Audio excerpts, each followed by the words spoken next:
Hello everyone. Welcome back to Buried Files.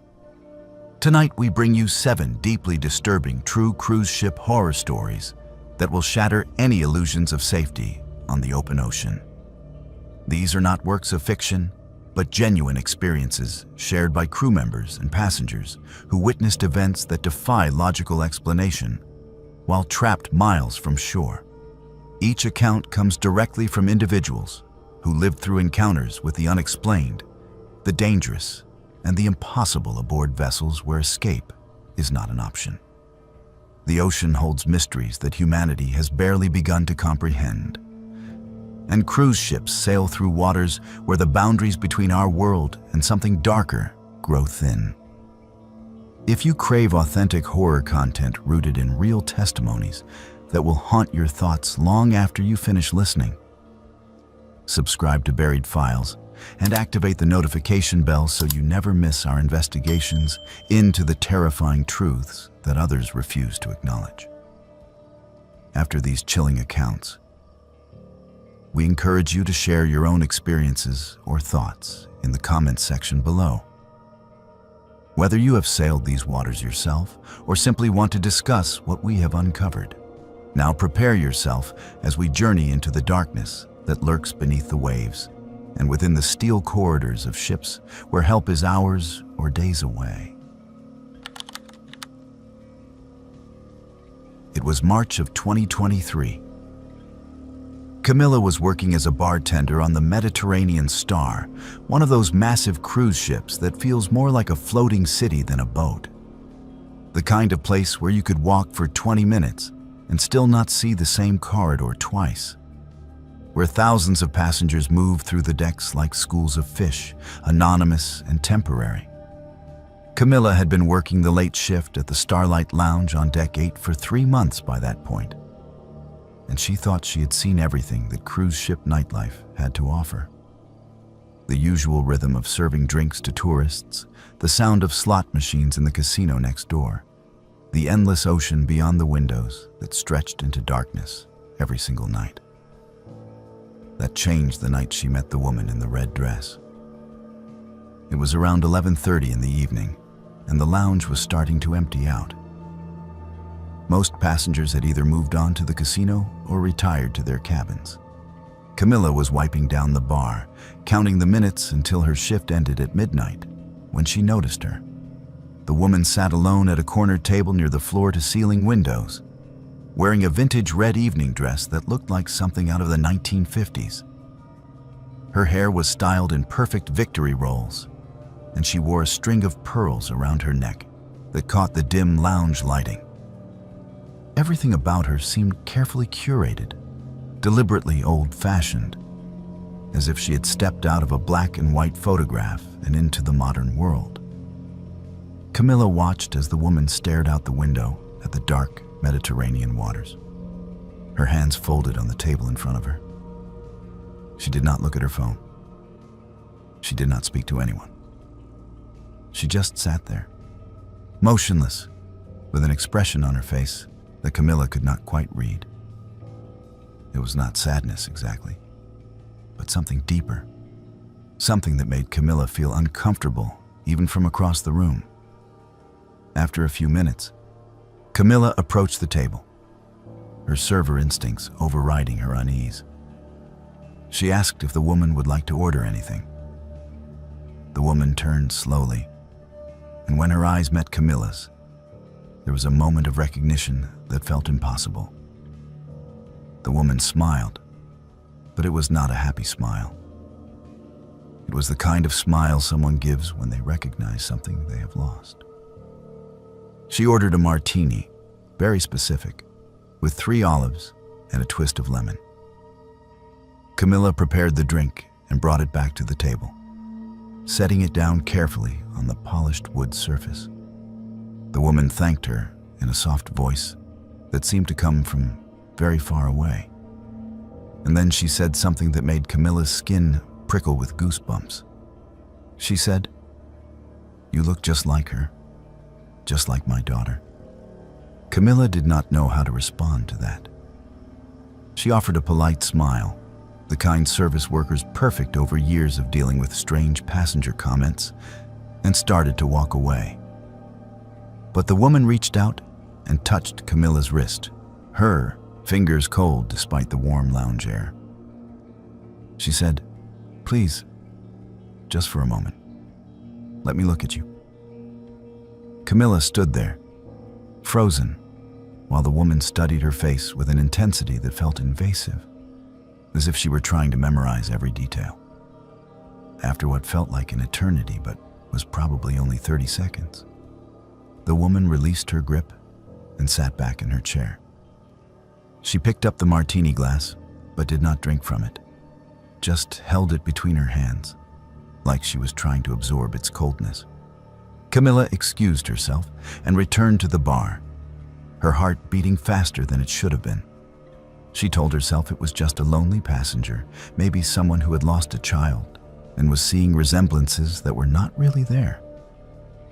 Cruise ships attracted all kinds of people, including those running from grief.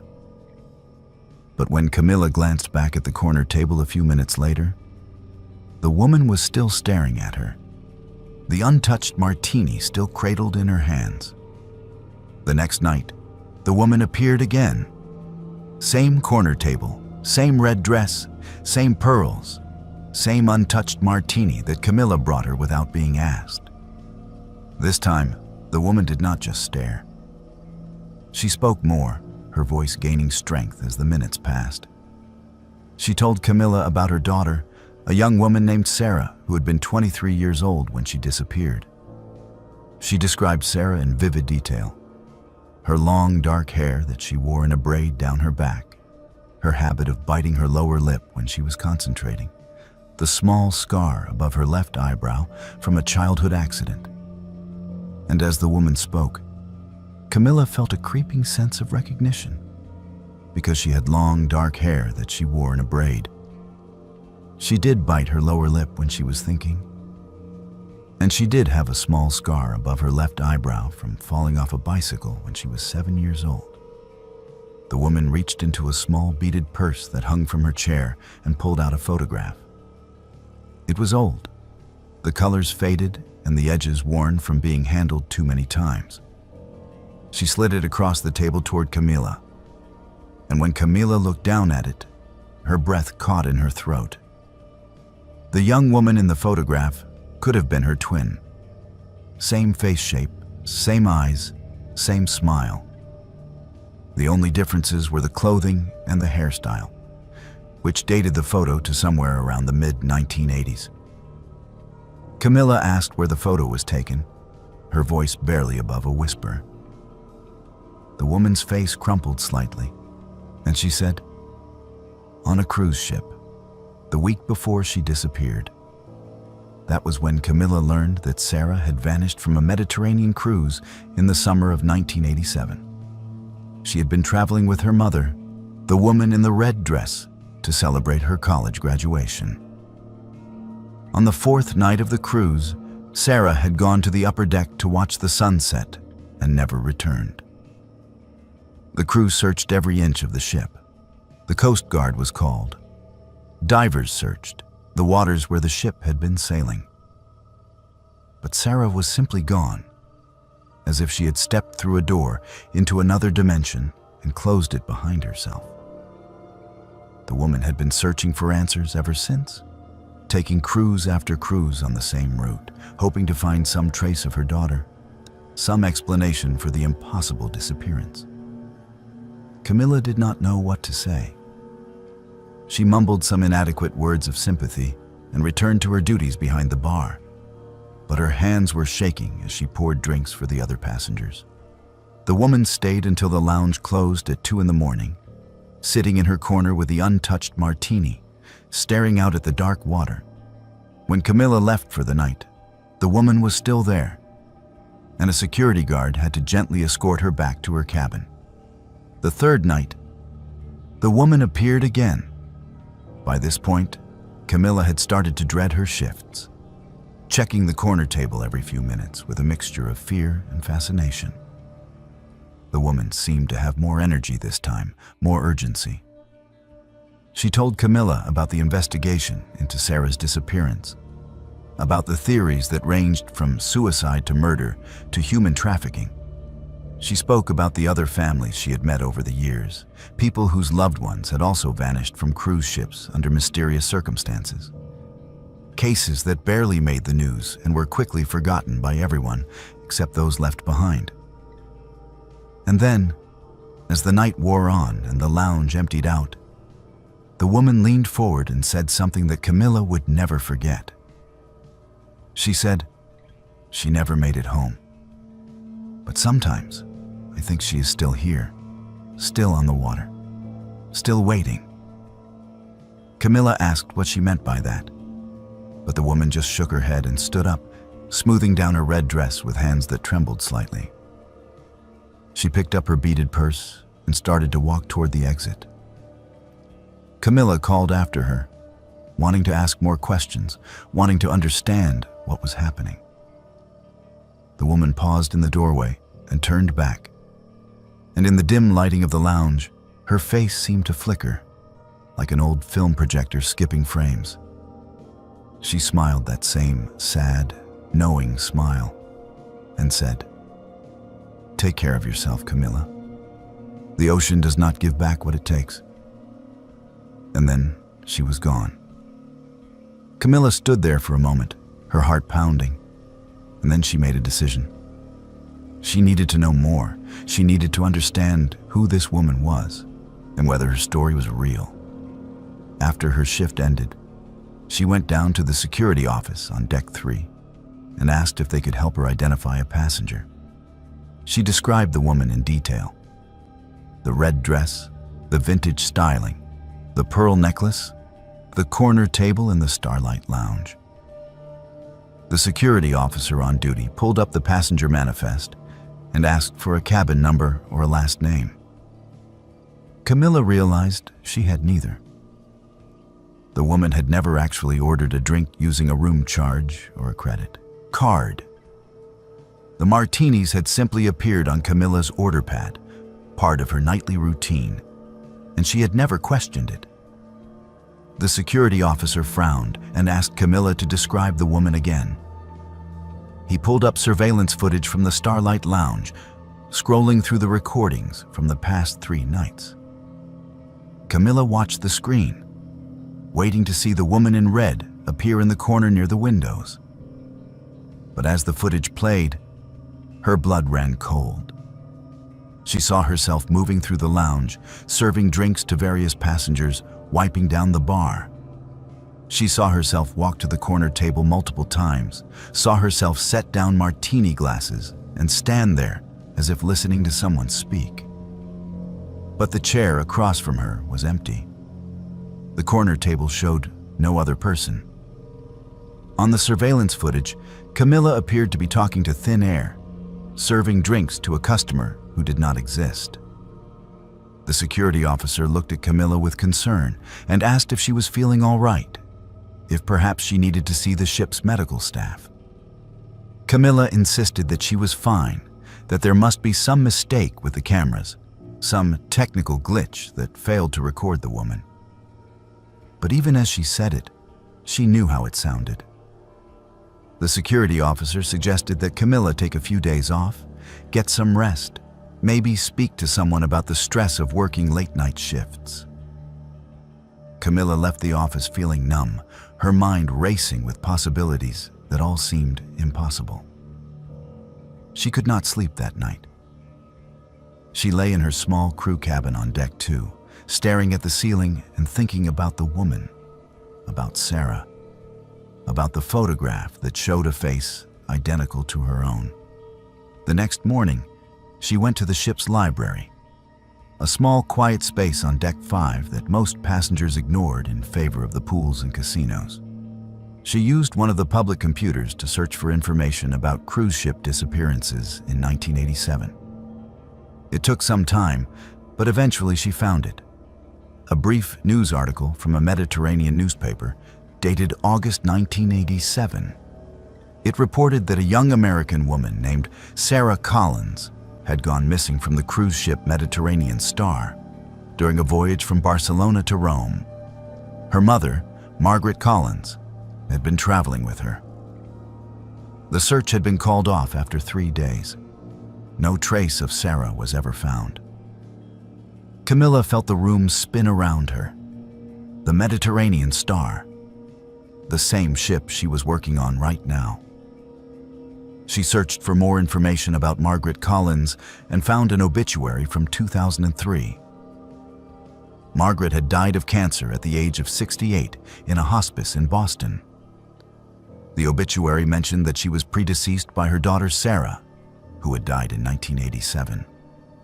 There was a photograph accompanying the obituary, a small black and white image of an older woman wearing a simple dress and a string of pearls. It was the same woman who had been sitting in the Starlight Lounge 3 nights in a row. Camilla printed the article and the obituary, her hands shaking so badly that she almost dropped the papers. She brought them to the security office and showed them to the same officer from the night before. He read through them carefully, his expression growing more serious. He asked if Camilla was certain it was the same woman, and Camilla said yes, she was absolutely certain. The officer made some calls. Within a few hours, senior crew members were involved, reviewing the surveillance footage again, checking records, trying to make sense of what had happened. Nobody could explain it. The footage clearly showed Camilla interacting with an empty chair. No passenger matching Margaret Collins' description was registered on the current voyage. The ship's records confirmed that a passenger named Sarah Collins had indeed disappeared in 1987, and that her mother Margaret had been on board. But Margaret had been dead for 20 years. There was no logical explanation for what Camilla had experienced. No rational way to account for the conversations, the photograph, the specific details that Camilla could not possibly have known. The story spread through the crew within days, the way stories always do in the closed environment of a ship. Some people thought Camilla had imagined the whole thing, a stress-induced hallucination brought on by long hours and isolation. Others believed her completely, sharing their own strange experiences from years of working at sea. Tales of passengers who appeared and disappeared, of voices heard in empty corridors, of presences felt in the dead of night when the ship was far from any shore. Camilla did not know what to believe anymore. All she knew was that she had spoken to Margaret Collins, had seen the photograph of Sarah, had felt the cold touch of fingers on her wrist. She requested a transfer to a different ship, but the process would take weeks. In the meantime, she continued working her shifts in the Starlight Lounge, always watching the corner table near the windows, always waiting for the woman in red to appear again. But Margaret never returned. The corner table remained empty, occupied occasionally by other passengers who had no idea of its history, who sat there laughing and drinking and looking out at the dark Mediterranean waters without a second thought. Camilla still works on cruise ships, though she eventually did transfer to a different vessel. She is 26 years old now, and she has not seen Margaret Collins since those 3 nights in March of 2023. But sometimes, when she is closing down the bar late at night and the lounge is empty except for the sound of the ocean beyond the windows, she catches a glimpse of red fabric in her peripheral vision. Sometimes she sees the reflection in the mirror behind the bottles, a woman in vintage clothing sitting alone at a table that should be empty. And sometimes, in the moments before she turns around, she hears a voice that seems to come from very far away, saying the same words over and over. Take care of yourself. The ocean does not give back what it takes. When Camilla turns to look, there is nothing there but empty chairs and dark water and the endless rolling motion of a ship that will never stop moving, will never reach a final destination, will never release the ghosts that walk its corridors, searching for something they will never find. Camilla does not talk about it anymore. She has learned that some experiences cannot be shared, cannot be explained, cannot be understood by people who have not stood in that space between the living world and whatever exists beyond it. She keeps the photograph and the obituary in a folder in her cabin, evidence of something that may or may not have happened. Proof of a woman who died 20 years ago, but still takes cruises on the Mediterranean Star, still searches for her daughter, still sits in corner tables wearing a red dress and pearls and a smile that holds more sorrow than any living person should have to carry. And Camilla wonders, late at night when sleep will not come, and the ship rocks gently beneath her. What Sarah Collins found when she stepped through that invisible door in 1987. She wonders if Sarah is still out there somewhere, walking the decks of a ship that exists in a different time, a different dimension, still trying to find her way back to her mother. She wonders if she herself was meant to see Margaret, if there was some purpose to those 3 nights, some message she was supposed to receive or understand. But most of all, she wonders about the resemblance, about the photograph that showed her own face looking back at her from 36 years in the past, about the scar above her eyebrow and the way she bites her lip and the long dark hair she wears in a braid. She wonders if Sarah Collins is truly gone, or if somehow, in ways that defy every law of nature and time, Sarah found a way back after all. Hello everyone, my name is Gabriel R. This story happened during my honeymoon cruise through the Caribbean in September of 2022.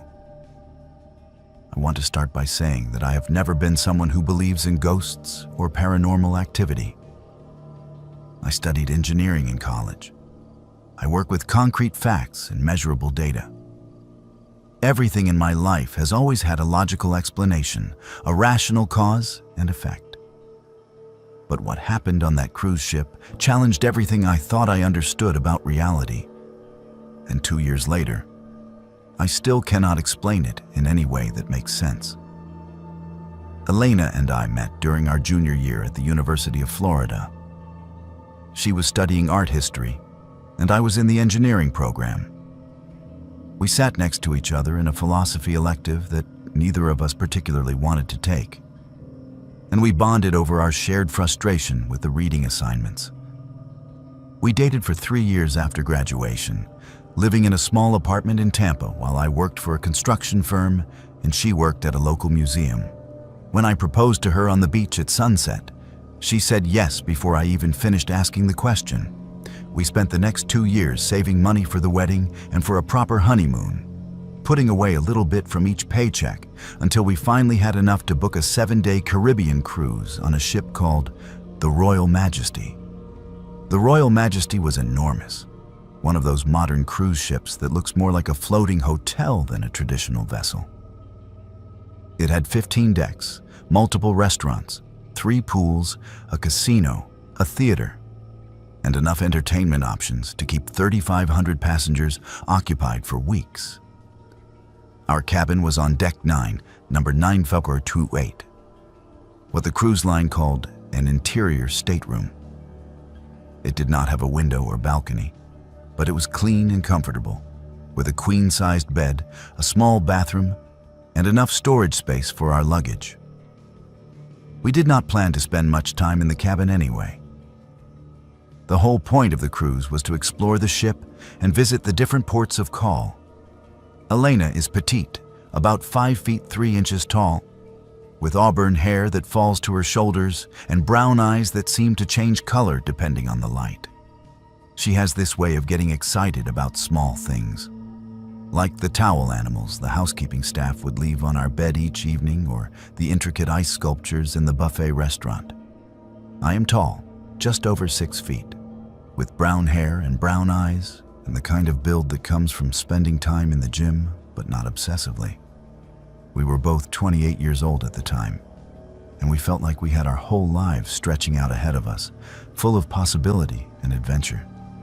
The first 2 nights on the ship were perfect. We ate at the fancy dining room with the white tablecloths and the 5-course meals. We watched the sunset from the deck while drinking tropical cocktails that came with little umbrellas. We danced badly at the nightclub and laughed at ourselves. We stayed up late talking about our future, about buying a house and eventually having children and all the normal things that newly married couples discuss. On the third night, everything changed. We returned to our cabin around 11 in the evening after seeing a magic show in the main theater. Elena went into the bathroom to get ready for bed, while I sat on the edge of the mattress and checked my phone for messages. That was when I first heard it. A sound coming from the wall to our left, the wall that separated our cabin from the one next door. It was crying. Not loud, theatrical sobbing, but quiet, desperate weeping. The kind of crying that sounds like it has been going on for hours, like whoever is making that sound has run out of tears but cannot stop the reflex of grief. I stood up and pressed my ear against the wall, listening carefully. The sound was definitely coming from the neighboring cabin. It sounded like a woman, though it was hard to be certain through the barrier of the wall. Elena came out of the bathroom and asked what I was doing. I told her to listen. She pressed her ear against the wall beside mine, and after a moment, her eyes widened. She heard it too. "Should we call someone?" Elena asked quietly. "What if someone is hurt?" I picked up the phone in our cabin and dialed the front desk. The woman who answered had a cheerful, professional voice. I explained that we were hearing someone crying in the cabin next to ours, and we were concerned. There was a pause on the other end of the line, and then the woman said something that made my stomach drop. "Sir, there is no cabin next to yours. You are in 9428. The cabin numbers on deck 9 go from 9428 to 9430. There is no 9429. I told her that did not make sense. We could clearly hear someone through the wall. She insisted, politely but firmly, that there was no cabin 9429 on the ship. I thanked her and hung up the phone, feeling confused and unsettled. Elena and I looked at each other, both of us thinking the same thing. If there was no cabin next door, what were we hearing? We decided to check the hallway. We opened our cabin door and stepped out into the carpeted corridor. The hallway was empty, lit by small wall sconces that cast a warm yellow glow. To our right was cabin 9430. But when we looked to the left, we both saw it clearly. There was a door there, labeled 9429 in brass numbers, that looked older and more tarnished than the modern plastic numbers on our door. The door itself appeared different from the others in the hallway. The paint was a slightly darker shade of white, and the handle was made of brass rather than the standard card reader system that every other cabin used. Elena reached out and tried the handle. It was locked. She knocked softly, but there was no response from inside. The crying had stopped. The entire hallway was silent, except for the low humming of the ship's ventilation system. We stood there for a long moment, staring at that impossible door, before finally retreating back into our cabin and locking the door behind us. Neither of us slept well that night. The second night, the crying started again around midnight.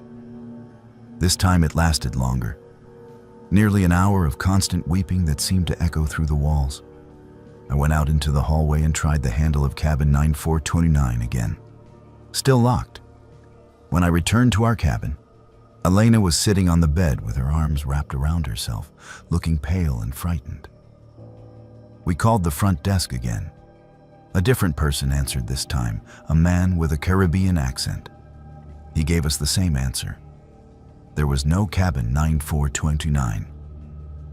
When I insisted that I was standing in the hallway looking directly at the door, he became quiet for a moment and then suggested that perhaps we had been drinking and were confused about the cabin numbers.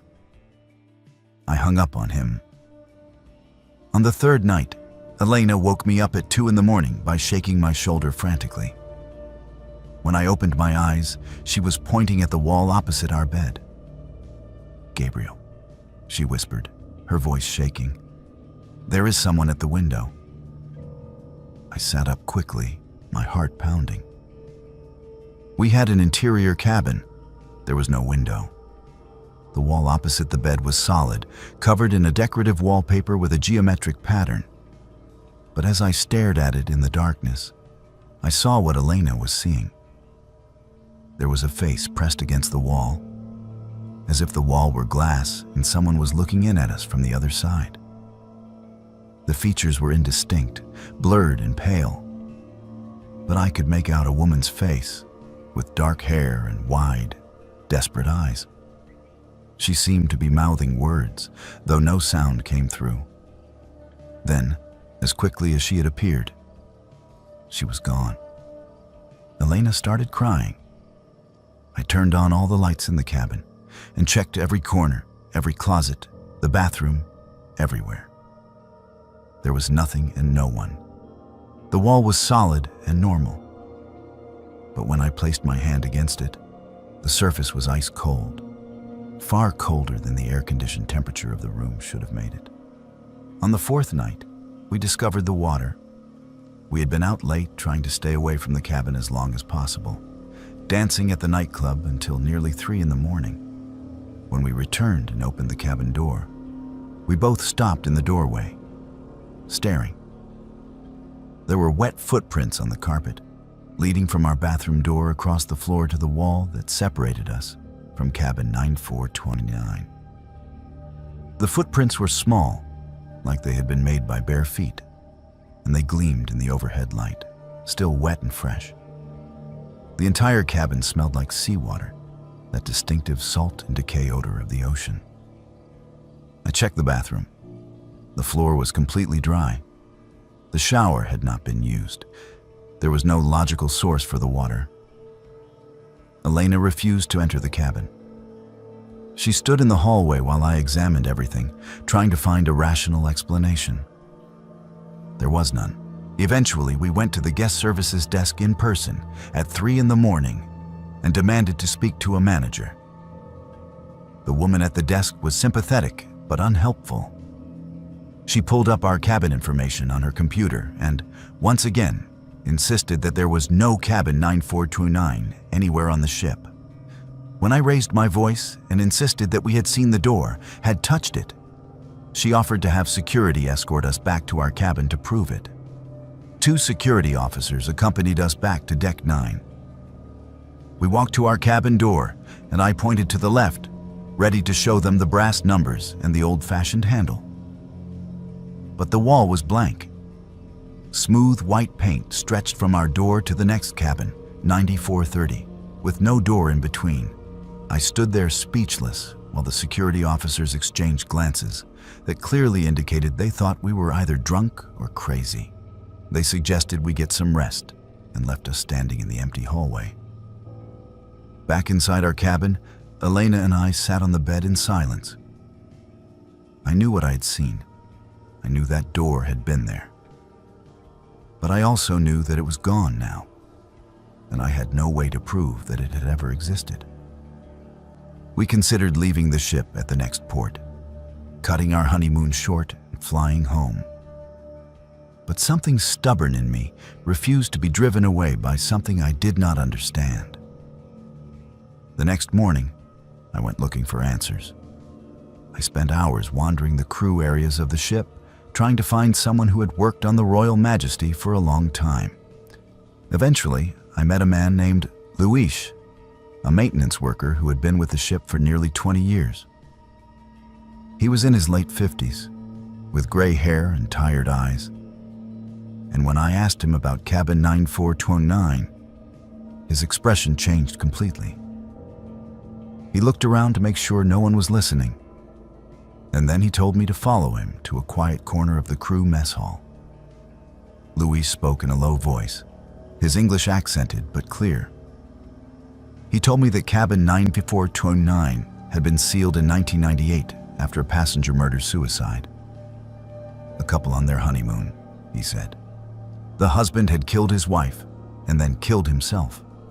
Their bodies were not discovered for 3 days, Not until the housekeeping staff noticed that the "Do Not Disturb" sign had been on the door for too long.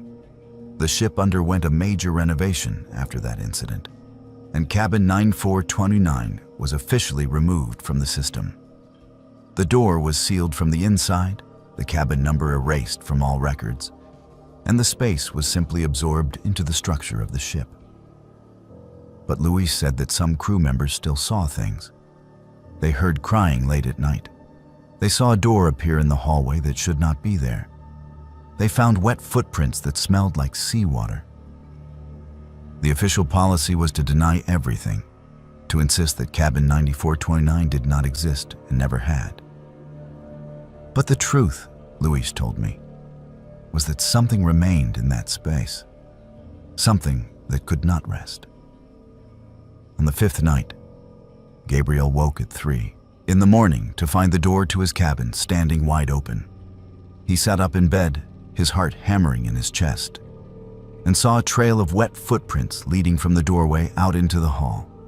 He got out of bed carefully, trying not to wake Elena, and followed the watermarks. They led down the corridor, past the sealed wall where cabin 9429 should have been, to the elevator bank, and then to the stairs.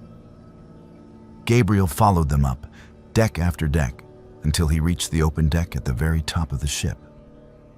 The woman was standing at the railing, her back to him.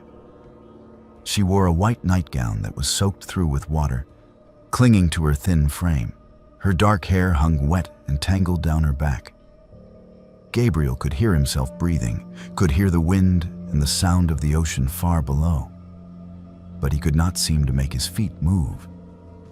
The woman slowly turned around. Her face was bloated and pale, the skin almost translucent.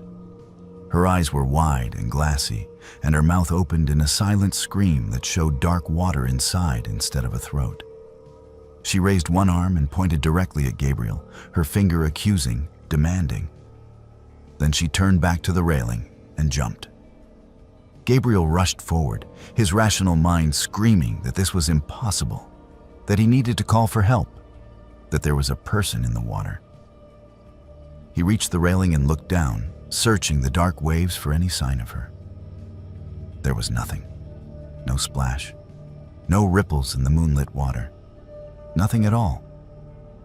Security found him there 20 minutes later, still gripping the railing and staring down at the ocean. Elena was with them, hysterical. The ship went into full man-overboard procedure, stopping engines and launching search protocols. The security cameras were reviewed. The footage showed Gabriel walking alone up the stairs and onto the deck, pointing at empty air, rushing to the railing and looking down at nothing. There was no woman in a white nightgown. There had never been anyone else there. Gabriel and Elena were moved to a different cabin on deck 12 immediately. They spent the remaining 2 days of the cruise mostly in the public areas, avoiding their new cabin as much as possible. When they finally disembarked in Miami, Gabriel felt like he could breathe properly for the first time in days. But the story did not end there.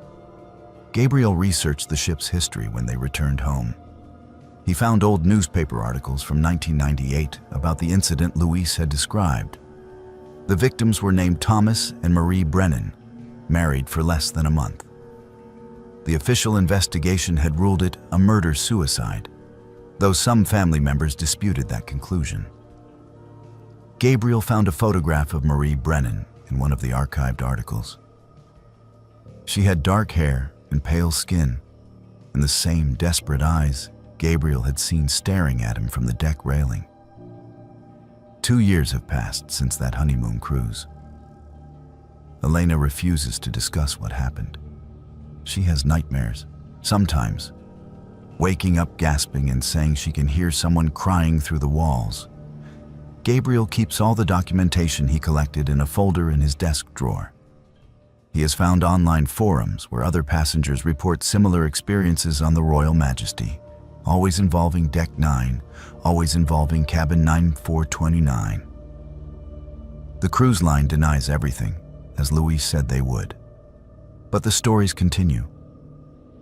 Sometimes Gabriel still wakes up in the middle of the night, convinced he can hear that quiet, desperate sobbing through walls that should not exist. And he wonders what would have happened if he had somehow managed to open that locked door with the brass handle. Would he and Elena have been able to come back? Or would they have become part of whatever exists in that sealed space, trapped forever in a cabin that officially does not exist, crying out for help that would never arrive? Thank you for listening. If you ever cruise on the Royal Majesty, request a different deck. Trust me on that. Riley had been working as a marine radio operator for almost 6 years by the time this incident occurred. The job was not glamorous, but it paid well and allowed Riley to travel the world while working on various cruise ships. Most nights consisted of monitoring emergency frequencies, logging routine communications between vessels, and occasionally coordinating with Coast Guard stations when ships encountered minor difficulties. It was repetitive work, the kind that could make hours blur together into a hypnotic rhythm of static and automated signals. Riley had become so accustomed to the patterns that any deviation immediately triggered alarm bells in Riley's mind. That particular night in August of 2021, Riley was stationed in the communication room of the Pacific Dream, a mid-sized cruise ship carrying just over 2,000 passengers on a 2-week voyage through the South Pacific. The room was small and cramped, located on Deck 4 in a section of the ship that passengers never saw. It was filled with radio equipment, computer monitors displaying various maritime channels, and enough backup systems to ensure that communication could be maintained even in the worst conditions.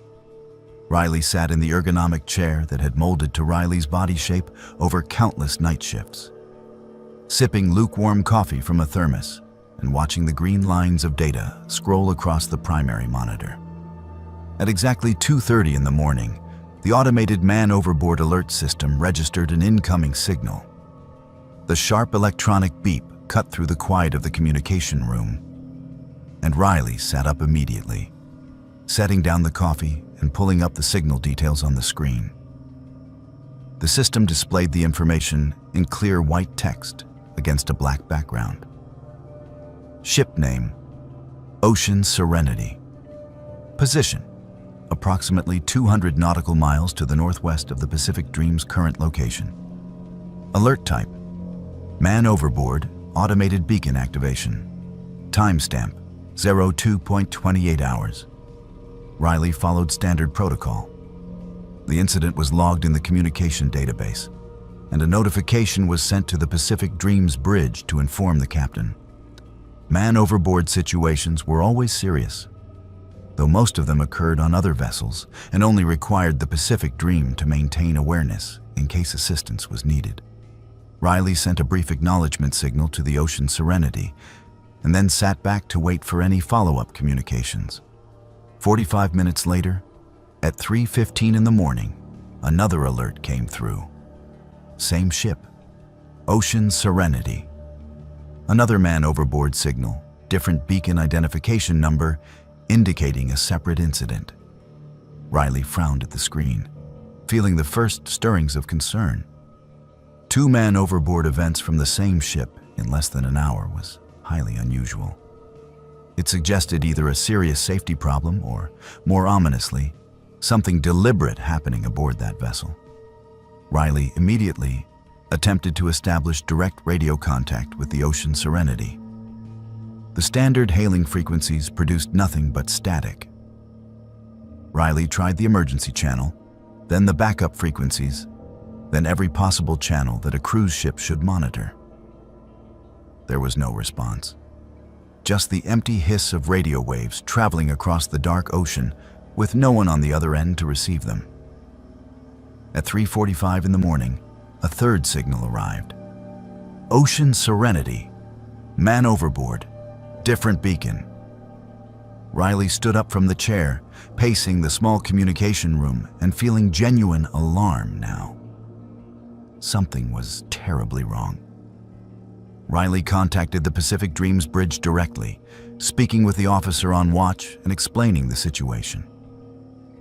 The officer shared Riley's concern and authorized Riley to contact the regional Coast Guard station to report the incidents.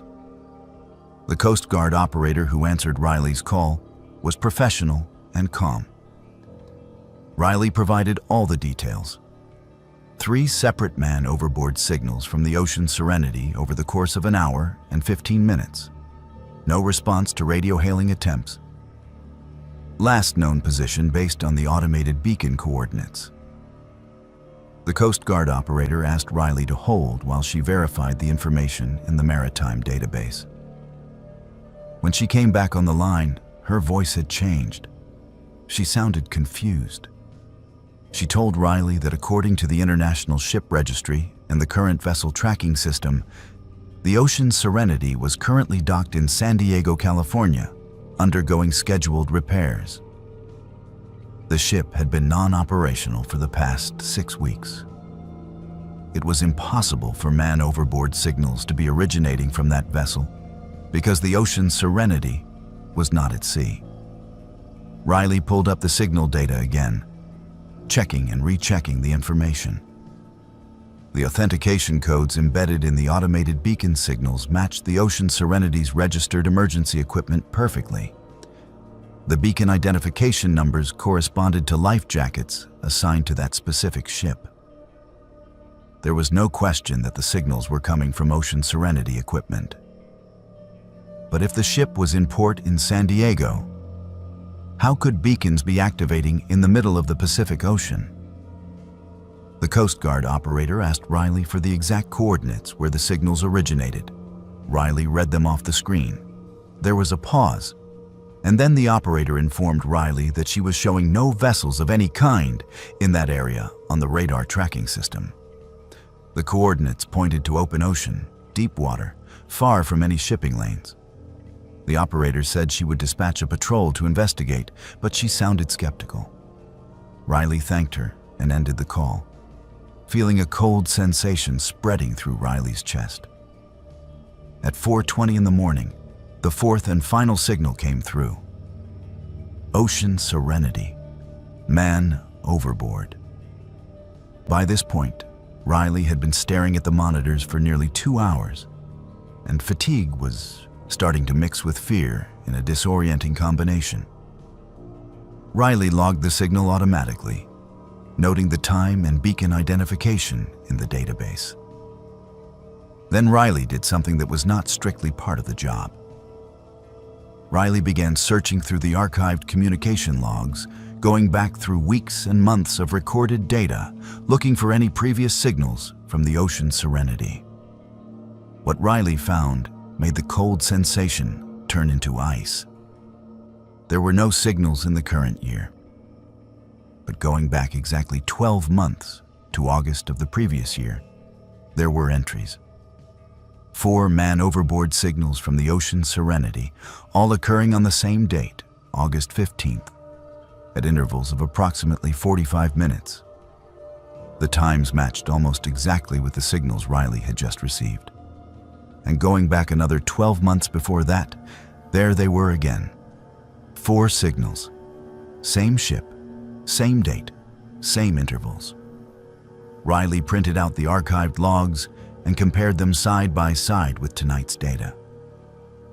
The pattern was undeniable. Every August 15th for the past 3 years, the same 4 man overboard signals had been registered, supposedly originating from the Ocean Serenity. Despite the fact that the ship had been in port for repairs for the past 6 weeks, and checking further back, had not been anywhere near those coordinates on the previous occurrences. Riley called the Coast Guard station back and spoke to the same operator.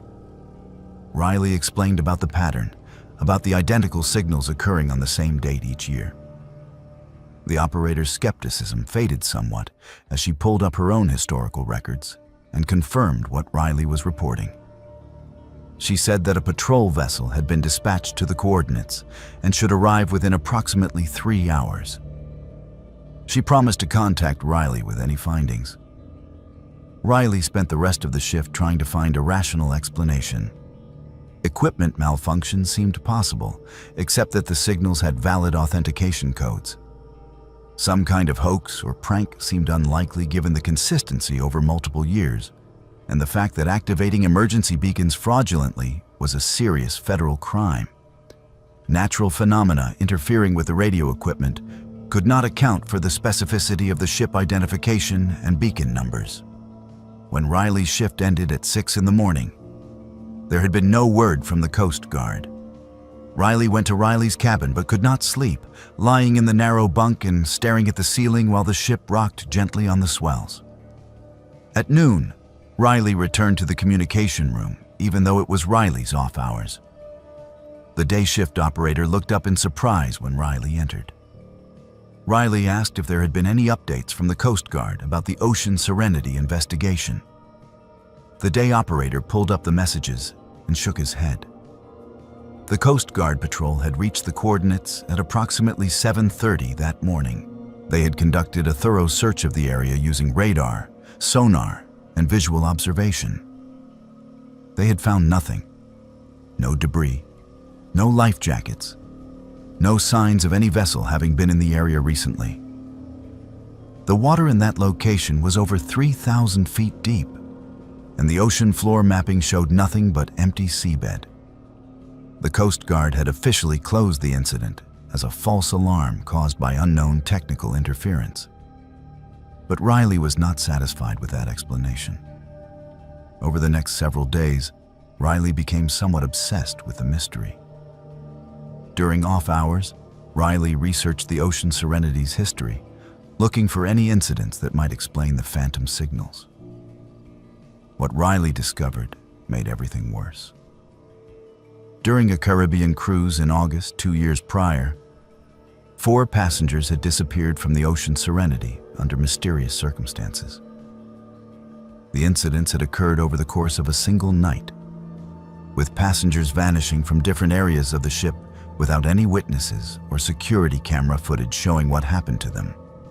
The official investigation had ruled the cases as probable suicides or accidents, though the bodies had never been recovered.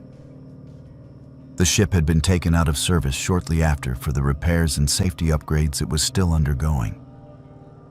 Riley found the exact dates in archived news articles. The 4 passengers had disappeared on August 15th, at times corresponding almost exactly to the intervals between the Phantom Man overboard signals. Their names were listed in the articles. Riley cross-referenced those names with the beacon identification numbers from the signals and felt the hair on the back of Riley's neck stand up. The life jacket assignment records showed that 3 of the 4 beacon numbers matched life jackets that had been assigned to those missing passengers. Riley tried to report this finding to the Coast Guard, to the cruise line, to anyone who would listen. But without physical evidence, and with the Ocean Serenity safely in port thousands of miles away, there was nothing anyone could do. The incidents were classified as coincidence, as technical glitches in the emergency beacon system, as the kind of strange anomaly that sometimes occurred in maritime communications. 2 weeks later, Riley received a phone call from a woman who identified herself as a former crew member of the Ocean Serenity. She said she had heard through the Maritime Workers Network that Riley had been asking questions about the missing passengers. She asked if Riley would meet her for coffee at the next port of call. Riley agreed. The woman was in her 40s, with tired eyes and hands that shook slightly when she lifted her coffee cup. She told Riley that she had been working in housekeeping on the Ocean Serenity the night the 4 passengers disappeared. She said the official story was incomplete. She said that crew members had heard screaming that night, that they had seen things they could not explain, that the ship's security footage for those hours had been corrupted or deliberately erased. She said that she and several other crew members had quit immediately after the ship docked, refusing to ever work on that vessel again. When Riley asked what she thought had happened to the passengers, the woman looked out the window at the harbor and was quiet for a long time. Finally, she said that the ocean keeps its secrets. but sometimes it sends messages.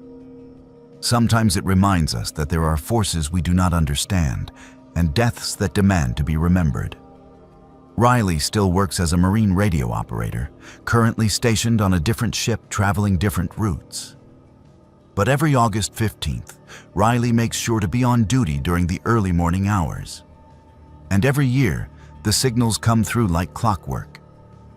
4-man overboard alerts from the Ocean Serenity, a ship that remains in port, sending automated distress calls from life jackets worn by people who disappeared 2 years ago and were never found.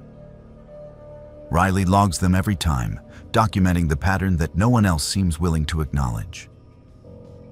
And Riley thinks about those 4 passengers and wonders if the emergency beacon's activated when they hit the water, or if something else is triggering those signals, something that wants the world to know that the ocean never truly lets go of the people it takes.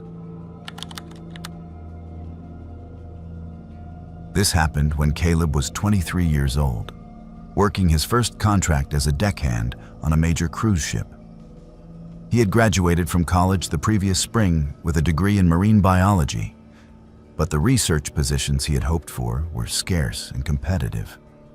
Working on a cruise ship seemed like a reasonable compromise, a way to spend time at sea while earning money and figuring out his next move. Looking back now, he realizes he should have paid more attention to the warnings. He should have listened to the other crew members who spoke in hushed voices about the dangers that came not from the ocean itself, but from the people you worked alongside. He is sharing this story because people need to know that not every accident is really an accident. The ship was called the Freedom of the Seas, a massive vessel that carried over 4,000 passengers and employed a crew of nearly 1,500 people from dozens of different countries. Caleb had signed a 6-month contract and reported for duty in Miami in June of 2019. His job as a deckhand involved maintenance work, safety equipment inspections, and assisting with the various procedures that kept a cruise ship running smoothly. It was physically demanding work, often performed in extreme heat or during rough weather. But Caleb enjoyed it. He liked being outside, liked the satisfaction of fixing things with his own hands, liked the camaraderie that developed among the deck crew. Caleb was from a small town in Ohio, landlocked and unremarkable, and the ocean had always fascinated him. He was tall and lean, with sun-bleached brown hair and the kind of permanent tan that comes from working outdoors in tropical climates. Within his first week aboard, he had befriended 2 other deckhands who became his closest companions. Marcus was from Jamaica, a few years older than Caleb, with an infectious laugh and an encyclopedic knowledge of reggae music. Sophia was from the Philippines, quiet and serious, studying engineering through online courses during her off hours. The 3 of them worked together, ate together, and spent their limited free time exploring whatever port the ship happened to be docked at. Their supervisor was a man named Henrik, a Danish crew member in his mid-40s who had been working on ships for over 20 years. Henrik was strict but fair, the kind of manager who demanded excellence but also respected the people under his command. He made sure his crew took proper breaks, checked in on them when they seemed stressed or homesick, and advocated for them when dealing with the ship's administration. Caleb respected Henrik and tried to learn everything he could from him, but there was tension on the deck crew, centered around another crew member named Ivan. Ivan was Russian, somewhere in his 30s, with a stocky build and a perpetually angry expression. He had been written up multiple times for showing up late to shifts, for arguing with passengers, for failing to complete assigned tasks. 2 months before Caleb joined the crew, Henrik had filed an official complaint about Ivan's behavior, recommending that his contract not be renewed.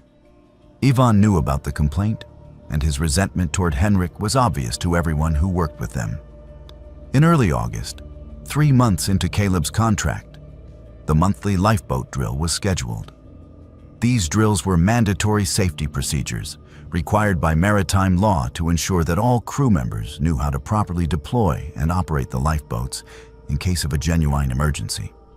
The drill involved teams of crew members entering the lifeboats while they were still secured to the side of the ship, then being lowered partway down toward the water to test the davit system, the crane-like mechanism that held and controlled the boats. It was routine, something Caleb had participated in twice before without incident. Henrik posted the team assignments the night before the drill. Caleb, Marcus, Sophia, and Yvonne were assigned to Lifeboat 7 on the starboard side of Deck 5. When Caleb saw Yvonne's name on the list with theirs, he felt a flicker of unease, but he pushed it aside. Professional crew members put aside personal conflicts during safety procedures. That was basic maritime protocol. The drill was scheduled for 9 in the morning on a Tuesday. The ship was at sea, between ports, sailing through calm Caribbean waters under a cloudless sky. Caleb, Marcus, and Sophia arrived at the muster station a few minutes early, as they always did. Even showed up exactly on time, already looking irritated about something. He did not make eye contact with any of them, just muttered something in Russian under his breath and stood apart from the group. Henrik arrived with his clipboard and safety equipment, conducted the briefing, and then directed the 4 of them to board Lifeboat 7.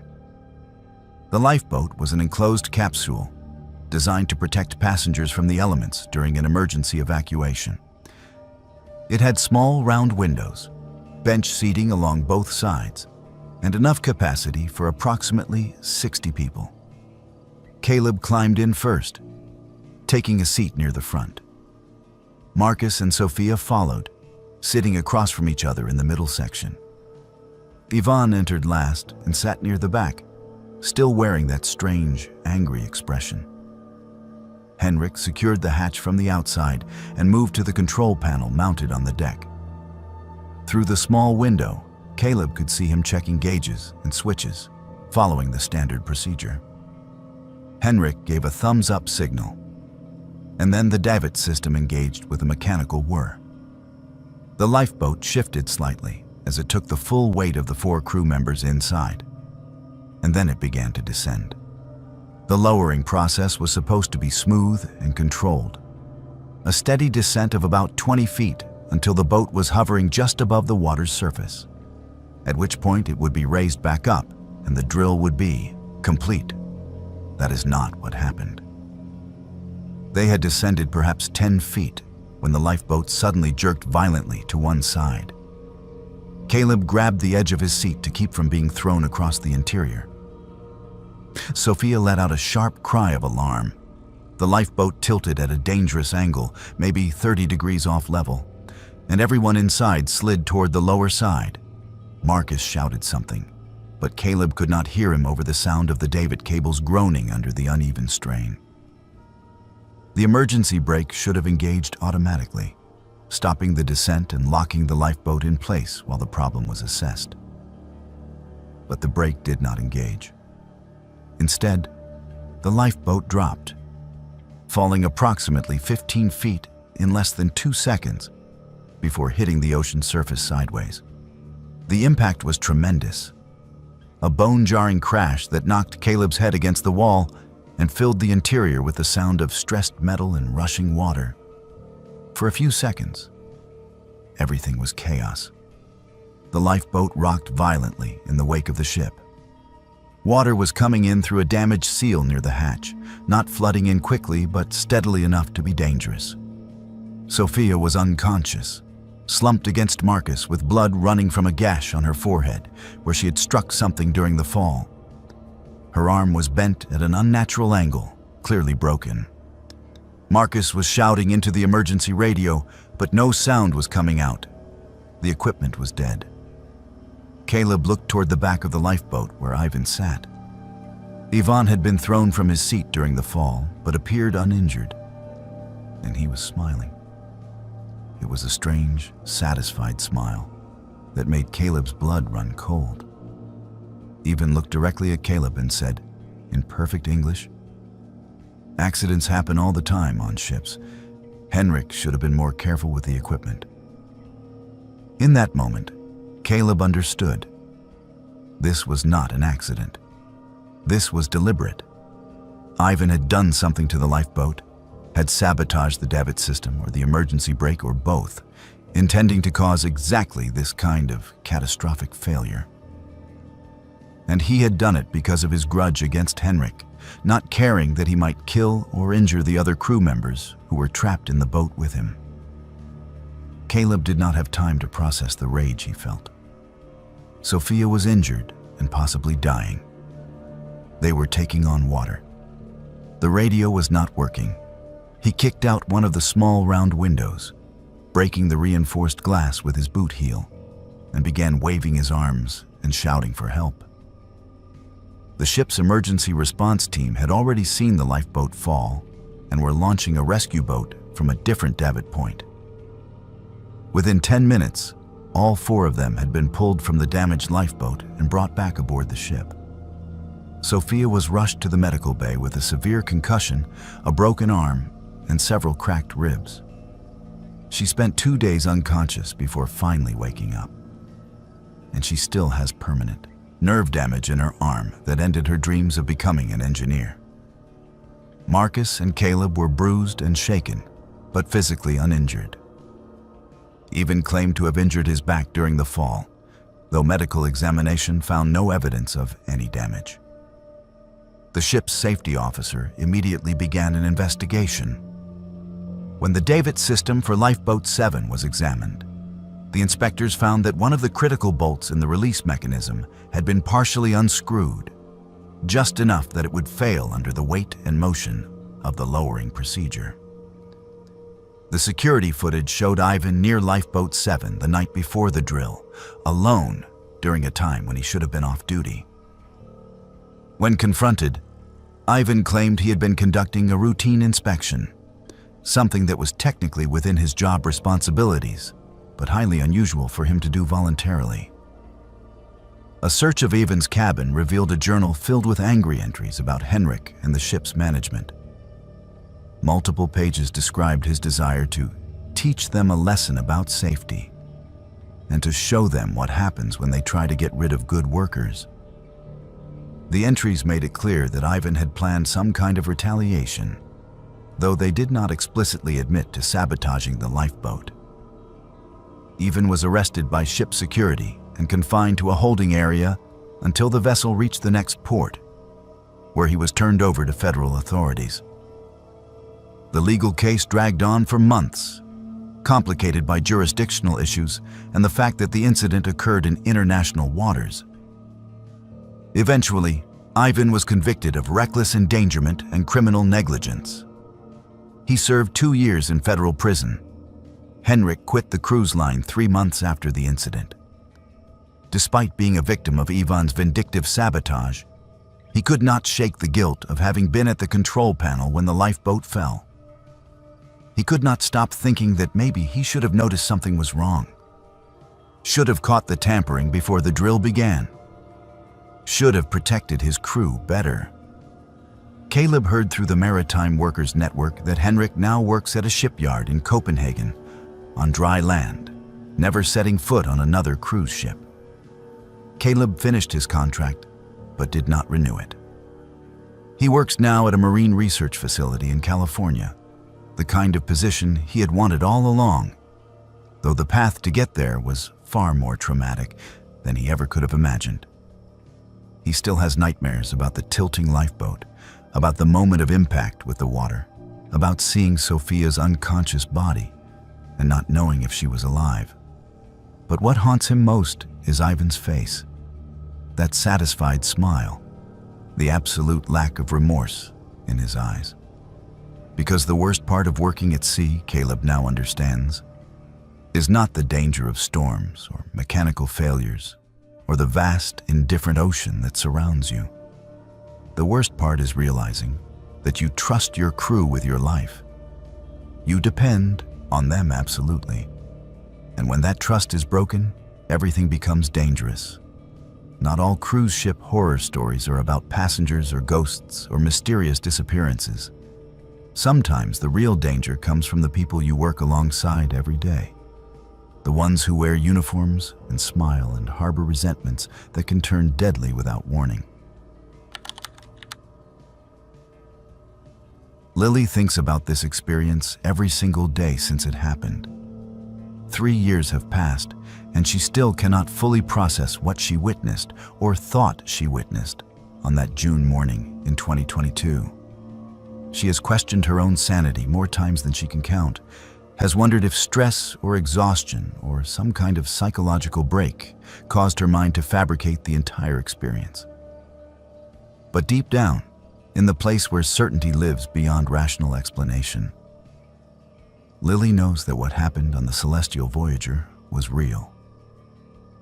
Lily was working as a cruise ship photographer at the time, one of those positions that sounds glamorous, but mostly involves standing in the same spot for hours, taking pictures of passengers dressed up for dinner, or following families around the ship trying to convince them to purchase overpriced photo packages. She had been doing the job for about 2 years, working on various ships throughout Alaska and the Caribbean.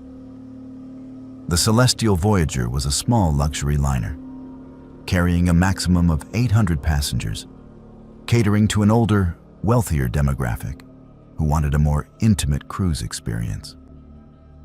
The voyage was a 7-day Alaska cruise, departing from Seattle and sailing through the Inside Passage to various ports where passengers could see glaciers and wildlife and quaint coastal towns. It was day 3 of the voyage, and Lily woke up at 7 in the morning, as she always did, preparing to set up her photography station on Deck 5 before the breakfast rush began. She went through her normal routine, showered, dressed in her uniform, grabbed her camera equipment, and stepped out of her cabin. The hallway was empty. That was not particularly unusual. 7 in the morning was early for most cruise passengers, who tended to sleep in on vacation. But as Lily walked through the corridor toward the elevator, she noticed how quiet everything was. Normally, even at this hour, there would be sounds. Housekeeping carts being moved, the distant clatter of breakfast service being prepared, other crew members heading to their stations. But this morning, there was nothing but the low mechanical hum of the ship's engines and ventilation system. Lily reached the elevator bank and pressed the button. While waiting, she glanced around the hallway, feeling the first stirrings of unease. Every cabin door was closed. No "Do Not Disturb" signs hanging from handles. No room service trays left outside for collection. Just rows of identical doors stretching in both directions, silent and still. The elevator arrived, and Lily stepped inside, pressing the button for Deck 5. As the elevator ascended, she tried to shake off the strange feeling creeping over her. When the doors opened onto Deck 5, Lily stepped out into the main atrium. This was the heart of the ship, a multi-story open space with glass elevators, a grand staircase, decorative railings on each level, and normally hundreds of people moving through it at any given time. But the atrium was completely empty.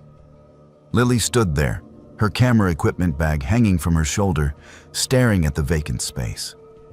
The lights were on, the decorative fountains were running, but there was not a single person anywhere in sight.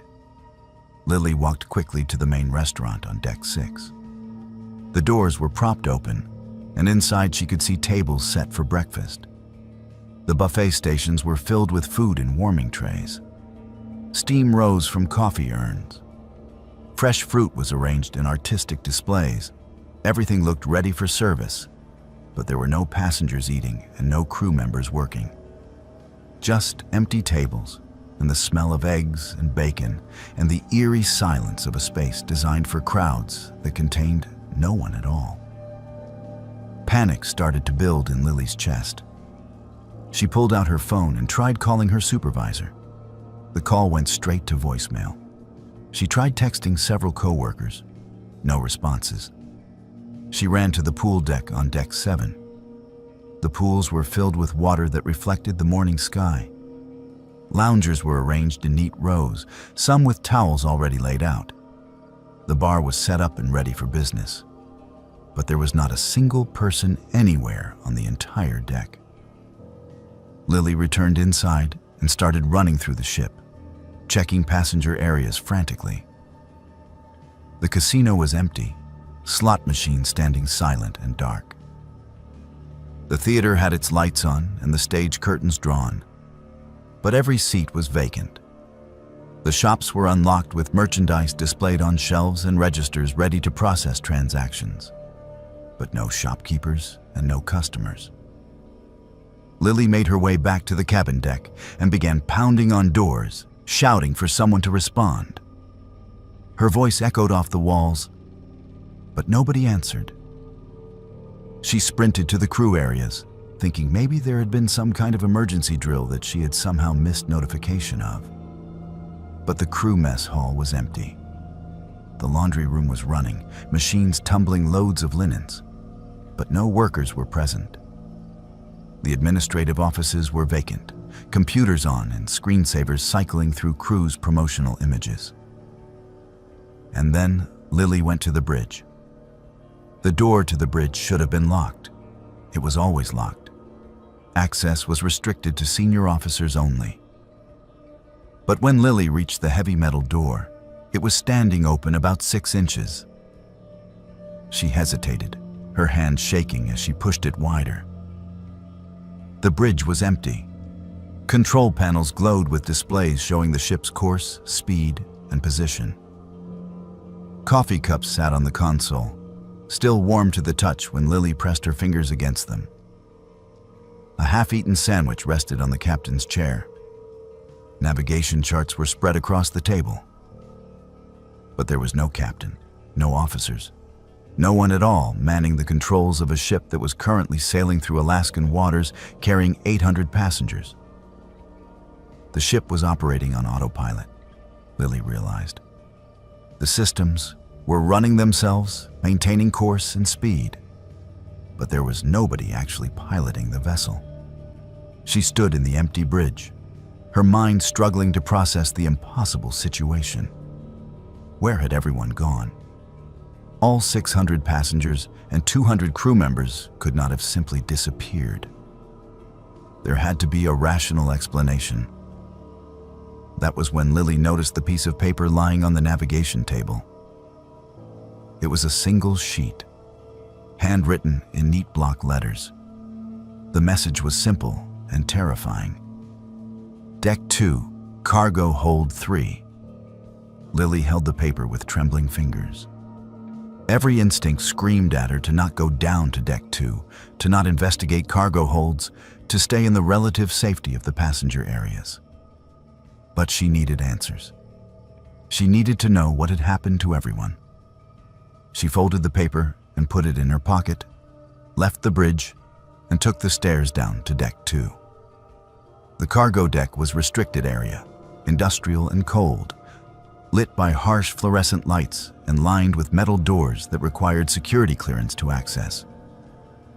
But when Lily reached Cargo Hold 3, the door was propped open with a rubber wedge. She could hear something from inside. A low humming sound, electrical or mechanical, she could not tell which. She stepped through the doorway into the dimly lit hold. The cargo hold was cavernous, filled with shipping containers stacked in organized rows. Emergency lighting cast everything in a pale green glow. Lily followed the humming sound deeper into the hold, navigating around containers and equipment.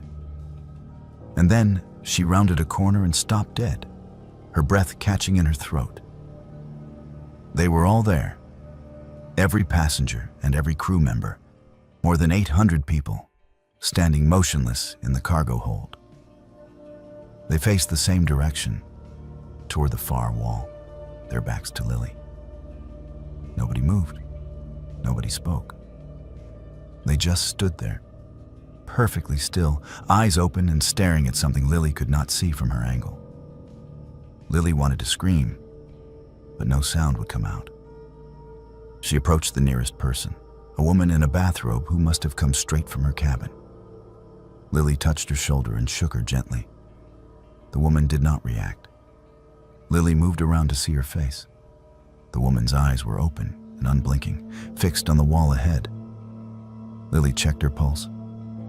She was alive, breathing, but completely unresponsive, locked in some kind of trance state.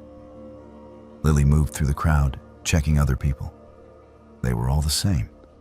Standing, breathing, alive, but utterly unreachable. And then Lily made her way to the front of the crowd to see what they were all staring at. The far wall of the cargo hold was covered with something, a pattern or design that Lily could not quite focus on. It seemed to move and shift, even though she knew that was impossible. Geometric shapes overlapped with organic curves. Colors that should not exist together somehow did. The longer Lily looked at it, the harder it became to look away. She felt her mind going foggy. Her feet started moving forward of their own accord, drawn toward the pattern. In the last moment of conscious thought, Lily realized she was about to join them, about to become another motionless figure standing in the dark. With enormous effort, she tore her gaze away from the pattern and ran. Lily fled the cargo hold, not stopping until she was back on the upper decks. She tried to use the radio equipment on the bridge to call for help, but nothing responded. She tried to change the ship's course, but the controls were locked. Hours passed. Lily stayed on the open deck, terrified to go back down, terrified of what she had seen. And then, as the sun began to set, she heard voices. Passengers were everywhere suddenly, talking and laughing and moving through the ship as if nothing had happened. Crew members were at their stations, working normally. Lily ran down to the atrium and grabbed the first crew member she saw, asking frantically where everyone had been. The crew member looked at her with confusion, said they had been working all day, asked if Lily was feeling all right. Lily checked the time. Her watch showed that only 4 hours had passed, but it had felt like 12. She asked passengers about their day. They described normal activities, shore excursions, meals, entertainment. Nobody had any memory gap. When Lily insisted on checking cargo hold 3 with security, they found it locked and normal.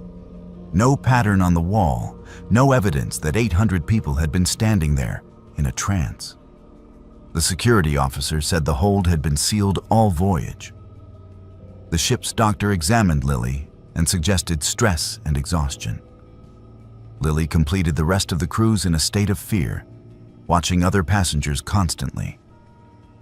She quit her job immediately upon docking and has never worked on a cruise ship since. She researched the Celestial Voyager's history but found no similar incidents. She considered psychiatric help but decided against it, knowing what she saw was real. The worst part is not knowing if it happened, or if everyone is pretending it did not, and wondering if it happens on other ships, if passengers right now are standing motionless in cargo holds while cruise ships sail across empty oceans. This happened to Wyatt and 3 of his friends, so he knows he did not imagine it. That fact provides both comfort and terror. Because if it had been just Wyatt alone, he could have convinced himself it was exhaustion or too much alcohol or some trick of moonlight on water. But all 4 of them saw it. All 4 of them watched for over 30 minutes. And none of them have been able to explain it in the 4 years since that October night in 2020. The friend group consisted of Wyatt, Eleanor, Andrew, and Natalie. They had all met during their sophomore year at the University of Georgia and remained close even after graduation. By 2020, they were all in their mid-20s, working various jobs and living in different cities. But they still made time to take trips together. The Caribbean cruise had been Andrew's idea. A week-long voyage through the Western Caribbean on a ship called the Caribbean Empress. It was supposed to be relaxing, a chance to disconnect from work stress and pandemic anxiety, and just enjoy being young and relatively carefree for 7 days. The 4 friends had fallen into a comfortable routine by the 3rd night of the cruise. They were all night owls, naturally inclined to stay up late, and they had discovered that the aft deck on Deck 7 was usually deserted after midnight. The aft deck was at the very back of the ship, with a wide observation area that overlooked the wake spreading out behind the vessel. They would bring drinks from the bars that stayed open late, claim a cluster of deck chairs, and spend hours talking and watching the ocean pass beneath them. The ship's lights illuminated the water directly behind the vessel, making the white foam of the wake visible for at least 100 yards before it dissolved back into the dark sea. The night it happened was perfect for sitting outside. The sky was clear and filled with stars. A full moon hung low over the horizon, bright enough to cast shadows. The sea was calm, almost glassy, with just enough swell to create the gentle rocking motion that reminded passengers they were on a ship. There was no wind. The air was warm and humid, typical for the Caribbean in October. The Caribbean Empress was traveling at a steady speed, around 20 knots, creating the rhythmic sound of water being pushed aside by thousands of tons of steel. Wyatt, Eleanor, Andrew, and Natalie had been sitting on the aft deck for maybe an hour, talking about nothing in particular, when Eleanor suddenly sat up straight in her deck chair and pointed at the water.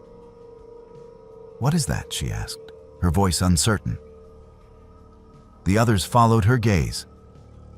At first, Wyatt did not see anything unusual, just the white wake spreading out behind the ship, illuminated by the deck lights and the moonlight. But then, he saw movement. Something was in the water, approximately 30 feet behind the ship, centered perfectly in the wake. It was a human figure. Someone was swimming in the water, keeping exact pace with the vessel. "Is that a person?" Natalie asked, standing up and moving to the railing. "It looks like a person," Andrew said slowly. "But that's impossible. The ship is doing at least 20 knots. No one can swim that fast." They all stood at the railing now, staring down at the figure in the water. It was definitely human-shaped. They could see arms moving in a rhythmic freestyle stroke, legs kicking behind, creating small splashes of white water. The swimming form was perfect, professional, like an Olympic athlete in the middle of a race. But the figure was not struggling. There was no desperation in the movement, no indication that the swimmer was trying to catch up to the ship or signal for help. The person was simply swimming, maintaining a steady position 30 feet behind the vessel, matching the ship's speed exactly. "Should we call someone?" Eleanor asked, her voice shaking slightly. "Call them and say what?" Andrew replied.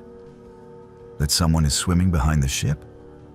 They'll think we're drunk or crazy." "I'll get my binoculars," Wyatt said. He had brought a pair on the trip specifically for whale watching during the day. His cabin was just 2 decks below. He ran down the stairs, grabbed the binoculars from his luggage, and ran back up. The whole trip took maybe 2 minutes. When he returned to the aft deck, the others were still at the railing, still staring at the water. The swimmer was still there. Wyatt raised the binoculars and adjusted the focus. Through the magnified lenses, the details became clearer and more disturbing.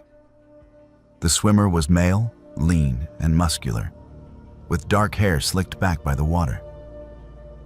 His swimming technique was flawless. His arms pulled through the water with mechanical precision. His breathing was controlled, turning his head at perfect intervals. There was no visible strain on his face, no exhaustion, nothing to indicate he was performing an impossible physical feat. Most disturbing of all, as Wyatt watched through the binoculars, the swimmer looked up. He turned his face toward the ship, making direct eye contact with Wyatt despite the distance and the darkness. And he smiled. It was not a smile of distress or a plea for rescue. It was a knowing smile, almost playful, as if the swimmer were enjoying some private joke. Wyatt felt his stomach drop. "He's looking at us," Wyatt said quietly. "He knows we're watching." "We need to call security," Natalie insisted. "This is a man overboard situation.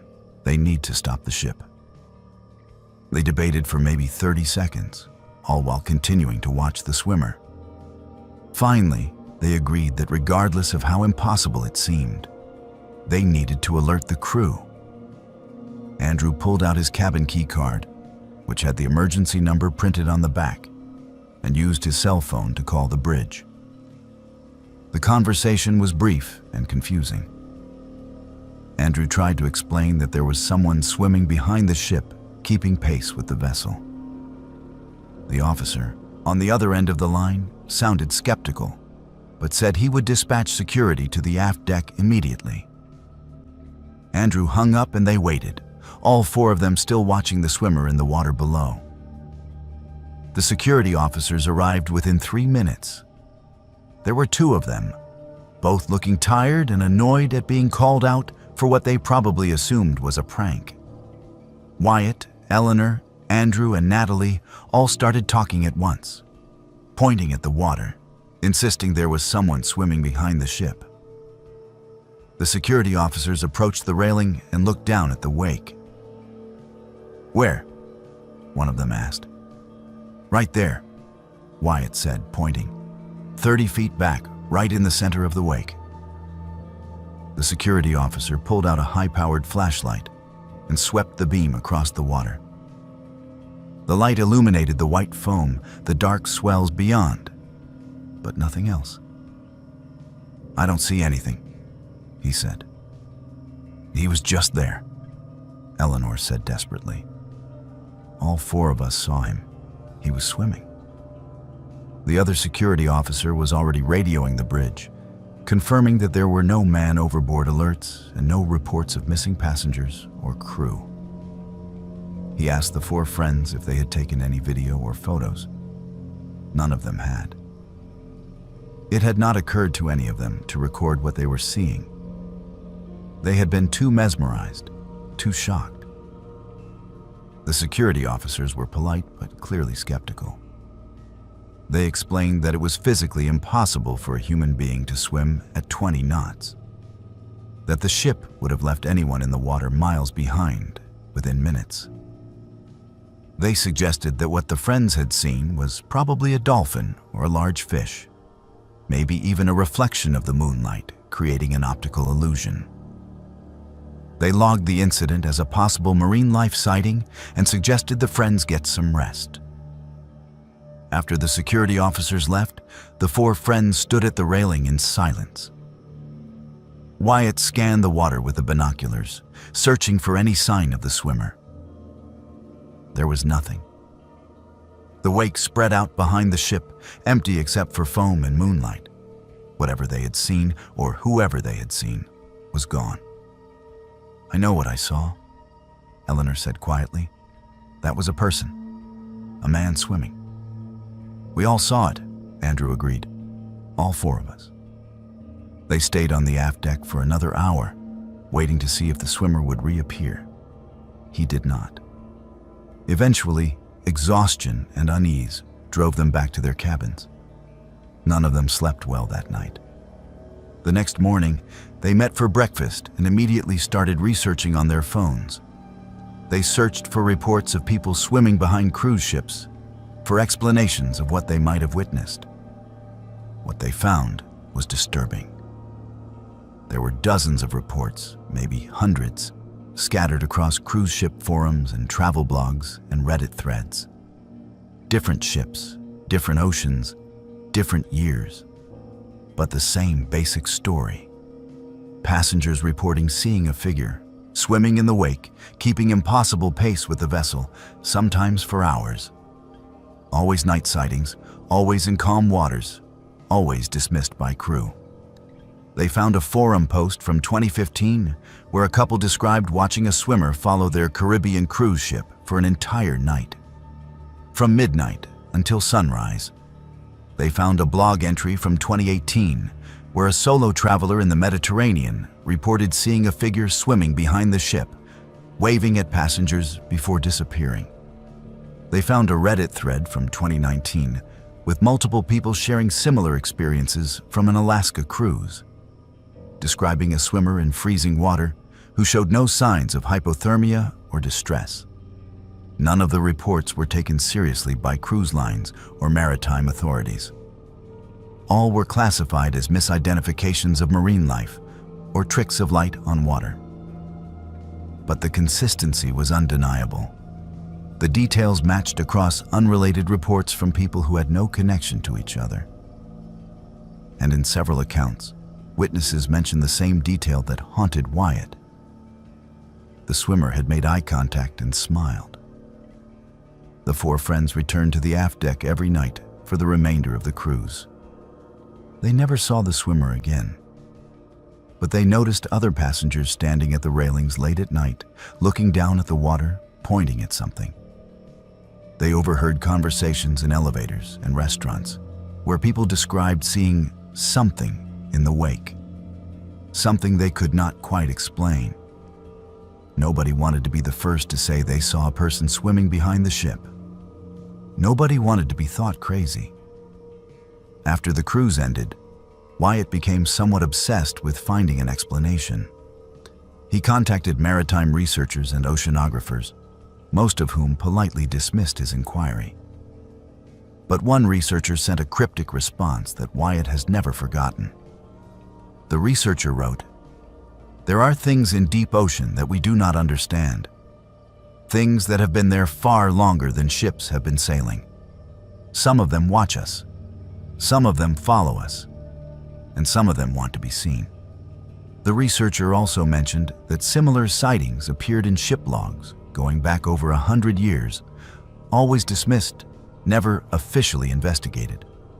Wyatt started keeping a spreadsheet, collecting every report he could find online. He has documented over 200 separate sightings now, spanning multiple decades and every major ocean on Earth. 4 years later, the group still discusses what they saw that night. Eleanor has nightmares sometimes, dreams of the swimmer climbing up the side of the ship and walking the decks, dripping seawater and smiling. Andrew has analyzed the sighting patterns and believes they correspond to specific shipping routes and lunar cycles, always full moons or near full moons. Natalie refuses to talk about it in depth, gets angry when the subject is raised for too long, as if discussing it might somehow make it real again. Wyatt still takes cruises. He still goes to the aft deck late at night. He is still looking for answers. He wants to see the swimmer again, wants to understand what it was, wants proof that will make someone believe him. But he never stands close to the railing anymore. Because the worst question is not what was swimming behind the ship that night, or why it could keep pace for so long, or why it disappeared the moment security arrived. The worst question is, how many are out there? How many figures swim through the dark ocean behind ships every night, matching impossible speeds, smiling at passengers who are brave enough or foolish enough to watch? And what happens if one of them decides to stop swimming and start climbing? This happened to Joshua 2 weeks ago. The timing is important because everything is still fresh in his mind, every detail sharp and clear, not yet softened by the passage of time into something that might feel less real. Joshua works as a sound engineer on cruise ships, specifically managing the public announcement and PA system that broadcasts messages throughout the vessel. It is technical work, the kind that requires attention to detail and a thorough understanding of audio systems, emergency protocols, and maritime communication standards. He has been doing this job for 4 years, working on various ships, and he thought he had encountered every possible technical issue and system malfunction. He was wrong. The ship is called the Grand Horizon, one of the larger transatlantic cruise liners, carrying approximately 3,000 passengers on regular crossings between New York and Southampton. Joshua's work schedule involves late-night maintenance shifts, usually from 11 in the evening until 3 in the morning, when most passengers are asleep, and he can run diagnostics and system checks without disrupting announcements or interfering with daytime operations. The technical room where he works is located on Deck 3, below the passenger areas, a small windowless space filled with audio equipment, computer monitors, mixing boards, and enough backup systems to ensure that communication can be maintained even during emergencies. On this particular crossing, the ship had departed New York 3 days earlier and was approximately halfway to Southampton, sailing through deep Atlantic waters far from any coastline. Joshua was alone in the technical room, which was normal for his shift. The work was repetitive but important, checking audio levels on all speaker zones throughout the ship, testing emergency broadcast capabilities, reviewing recorded announcements for clarity, updating system logs. He had his thermos of coffee, his checklist of tasks, and the quiet hum of equipment for company. At exactly 1:47 in the morning, all of his monitors simultaneously displayed an incoming announcement. Joshua sat up immediately, setting down his coffee and focusing on the screens. Incoming announcements were unusual at this hour. The bridge occasionally made weather updates or navigational information broadcasts, but those were always scheduled and logged in advance. This announcement had no scheduled entry. The source field on his screen displayed a single word, unknown. Joshua hesitated, his finger hovering over the button that would allow the announcement to broadcast ship-wide. Standard protocol required him to preview any unscheduled announcement before allowing it to play for passengers. He clicked the preview function, and a female voice filled the technical room through his monitoring speakers. The voice was calm and professional, exactly the kind of tone used for routine cruise ship announcements. It said, "Good evening, passengers and crew. This is your captain speaking." Joshua frowned. The captain was a woman named Patricia Hendricks, and while the voice sounded similar, something was slightly off about the cadence and pronunciation. The announcement continued. "We wanted to inform you that we have reached our final destination. Please proceed calmly to your assigned muster stations. Do not bring belongings. Do not return to your cabins. Time remaining, 47 minutes. The announcement ended. Joshua sat in his chair, staring at the monitors, his mind racing. Final destination? They were still 2 full days from Southampton. Muster stations were for emergency evacuations. And what did time remaining mean? 47 minutes until what? Joshua immediately attempted to trace the source of the announcement through the system. He pulled up the transmission logs, checked the authentication codes, reviewed every possible input channel. The system showed no record of the announcement having been received. According to the logs, the last broadcast had been a routine evening entertainment update at 9 o'clock, over 4 hours earlier. But Joshua had heard the announcement clearly. It had displayed on all his monitors. It existed. He called the bridge using the direct line. The officer on watch answered, sounding sleepy. Joshua asked if Captain Hendricks had just made an announcement or authorized any broadcasts. The officer said no. The captain had retired to her cabin over an hour ago and had left no instructions for any announcements. Joshua explained what he had heard. The officer suggested it might be a system malfunction, perhaps a stored message playing at the wrong time. He promised to check with the captain in the morning. Joshua ended the call and sat back in his chair, feeling uneasy. He pulled up the camera feeds that monitored passenger areas throughout the ship. Every screen showed sleeping corridors, empty public spaces, the normal appearance of a cruise ship at 2 in the morning. Nobody was moving toward muster stations. Nobody had reacted to the announcement, which meant it had not broadcast ship-wide. It had played only in his technical room, only for him to hear. But why would a phantom announcement play only for the sound engineer? Joshua rewound the system logs and played back the audio recording from his monitoring speakers. The announcement was there, recorded and time-stamped. He listened to it 3 more times, analyzing the voice, the message, the strange specificity of 47 minutes. He saved the audio file and sent it to his supervisor's email with a message explaining what had happened. The response came back almost immediately. His supervisor was awake, working from his cabin. He wrote that he had listened to the audio file, but all he heard was a standard weather update from earlier in the evening. Joshua played the file again. On his system, it was still the mysterious announcement about final destination and 47 minutes. But his supervisor was hearing something completely different from the same file. Joshua spent the next 30 minutes searching through the system archives, looking for any historical record of similar incidents. What he found made his hands start to shake. Going back through years of saved logs from the Grand Horizon's previous transatlantic crossings, he discovered entries that had been flagged but never explained. Every crossing, approximately halfway through the voyage, between 1 and 2 in the morning, there was a notation in the technical logs. The notation always said the same thing. Unscheduled announcement recorded, source unknown, no broadcast confirmation. Previous sound engineers had noted the phenomenon. One entry from 2019 included a comment. Heard the final announcement again. 47 minutes to what?